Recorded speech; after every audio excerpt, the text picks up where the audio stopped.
Hello everyone, आज मैं Indian evidence act में आपको चाइल्ड विटनेस के बारे में पढ़ाने जा रहा हूँ। तो सबसे पहले क्या हम ये बात कर लेते हैं कि ये क्या इम्पोर्टेंट टॉपिक है। Yes, for the mains it is very important topic और ये काफ़ी बार मेंस में पूछ लिया जाता है। जैसे कि दिल्ली जुडिशल सर्विसेज में they have asked this question and also in UP judicial services. तो वो शॉर्ट शॉर्ट आंसर्स में भी पूछ सकते हैं और डिटेल में भी पूछ सकते हैं। तो child witness under Indian evidence act is a very important topic. तो सबसे पहले हम बात कर लेते हैं विच सेक्शंस डील्स विद इट। तो there is section 118 of Indian evidence act which deals with child witness. मैं आपको 118 बहुत ज़्यादा डिटेल में नहीं पढ़ाऊंगा अंडर चाइल्ड विटनेस, बट हम ये टॉपिक अलग से कवर करेंगे। बट यहाँ पर चाइल्ड विटनेस इज़ अ सब टॉपिक, इसमें एक छोटा सा पार्ट है सेक्शन 118 का। तो हम हमारा जो फोकस मेनली रहेगा वो चाइल्ड विटनेस पर रहेगा। तो जो चाइल्ड विटनेस है वो डायरेक्टली कम्स अंडर सेक्शन 118। तो सबसे पहले हम बात कर लेते हैं कि what is section 118 little bit. तो section 118 says all persons are competent to testify. So ये वाइड रेंज में हमें ये बता रहा है कि कोई भी पर्सन, एनी पर्सन, वो एक कम्पिटेंट विटनेस बन सकता है and he can testify before the court of law. ठीक है, हमें जो ये जनरल जो व्यू है वो ये है। एंड बैरक में और भी चीज़ें हैं इसमें दे रखी हैं, जैसे कि कौन है जो नहीं टेस्टिफाई कर सकता।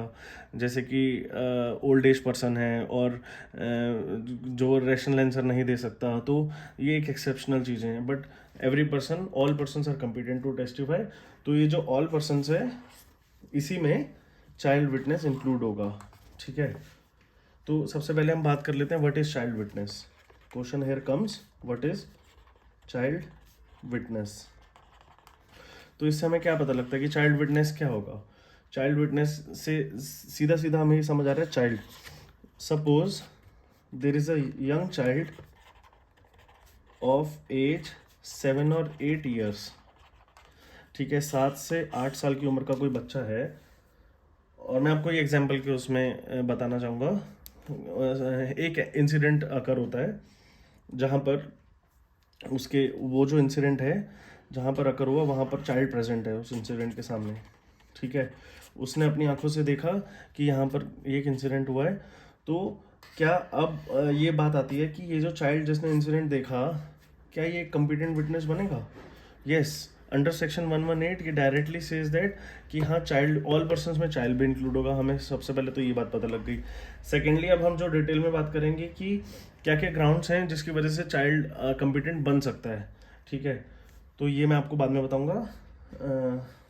और हम बात कर लेते हैं कि how child can be a competent witness. तो सबसे पहले ये बात आती है कि इतना छोटा कोई बच्चा है, तो हम उससे सपोज कुछ पूछते हैं कि बेटा आपने ये देखा इंसिडेंट होते हुए। तो अम, ये श्योरिटी नहीं है कि वो सच बोल रहा है झूठ बोल रहा है। ज़रूरी नहीं है कि वो झूठ बोलना चाह रहा है, बट अदर जो आउट सोर्सेस या कुछ ऐसे आउट फोर्सेस हैं जो उसको इन्फ्लुएंस कर सकती हैं, बहुत ज़्यादा चांस है इन्फ्लुएंस करने का। तो हमें सबसे पहले इम्पॉर्टेंटली ये देखना है, नंबर 1, कि he must be able to understand the questions put to that child. Okay, जो भी हम उसके सामने बात रख रहे हैं, जो भी हम उससे क्वेश्चन पूछ रहे हैं रिगार्डिंग एनी इंसिडेंट, तो वो उनको समझ पा रहा है कि नहीं। ठीक है, फर्स्टली। सेकंड, जो क्वेश्चंस पुट टू हिम और हर, जो भी हैं क्वेश्चंस पूछे गए हैं, वो उसका रैशनल आंसर, क्या वो रैशनल आंसर कर पा रहा है। तो ये दोनों क्राइटेरिया हैं हमें सबसे इम्पोर्टेंट जो क्राइटेरिया हैं to go into the child witness. हमें ये दोनों चीज़ें देखनी पड़ेंगी, फिर उसके बाद हम नेक्स्ट चीज़ों में जाएंगे। ठीक है, जब हम इतना, अगर वो बच्चा समझ पा रहा है कि जो क्वेश्चन हमने पूछे हैं और उसका आंसर दे पा रहा है, तो उसको एक उसकी कम्पेटेंसी इंक्रीज होगी चाइल्ड की। ठीक है, सो ये तो हो गया चाइल्ड विटनेस क्या होता है। बट इसके अलावा सबसे इंपॉर्टेंट एक क्वेश्चन जो बनता है वो ये है, does child witness require corroboration? Suppose does child witness require corroboration? तो यार सीधी सी बात है ये कि अगर कोई भी चाइल्ड है, सपोज उसने कुछ इंसिडेंट देखा, वो अपनी टेस्टिमनी देता है कोर्ट में, तो हमारे सामने सीधा सीधा ये क्वेश्चन उठ के आता है कि कॉरबोरेशन रिक्वायरमेंट है कि नहीं है चाइल्ड विटनेस में, ठीक है।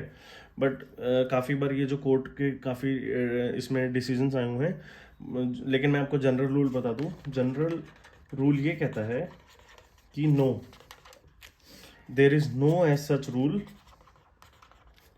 ठीक है। कोई भी ऐसा रूल नहीं है या कोई भी ऐसा कोई प्रोविजन भी नहीं है विच रिक्वायर्स चाइल्ड कॉरबोरेशन, ठीक है। ये हम समझ लें कि कोई भी ऐसा प्रोविजन नहीं है, किसी भी एक्ट में ऐसा नहीं बोला गया है कि चाइल्ड जो विटनेस है वो रिक्वायर कॉरबोरेशन है। बट अगर हम जनरल, ये तो हो गया जनरल, अगर हम स्पेसिफिकली जाएं तो कोर्ट ने, सुप्रीम कोर्ट के कुछ डिसीजंस हैं, जैसे there is a case Nirmal Kumar versus state of UP, 1952 का केस है ये। Very landmark judgment on child witness, ये जरूर आप ध्यान रखें, ठीक है। वेरी इंपॉर्टेंट, मैं मार्क कर देता हूँ इंपॉर्टेंट। तो इस केस में क्या कहा गया है कि रूल ऑफ लॉ तो नहीं कह रहा, फर्स्टली रूल ऑफ लॉ तो नहीं कह रहा कि चाइल्ड को कॉरबोरेशन की जरूरत है, बट रूल ऑफ प्रूडेंस ये कहता है कि yes, child witness shall be corroborated. Shall word use किया कोर्ट ने, तो mostly in most of the cases child का कॉरबोरेशन एक एसेंशियल बन जाता है, not according to the rule of law but according to the rule of prudence, ठीक है। तो now I will tell you the relation of this child witness basically which comes under section 118। इसका मैं relation आपको section 157 of Indian evidence act से अभी आपको बताऊंगा, ठीक है, कि how section 118 is related to section 157 only in terms of child witness, okay. इसके बाहर हम कुछ बात नहीं कर रहे हैं, only in terms of child witness, ठीक है।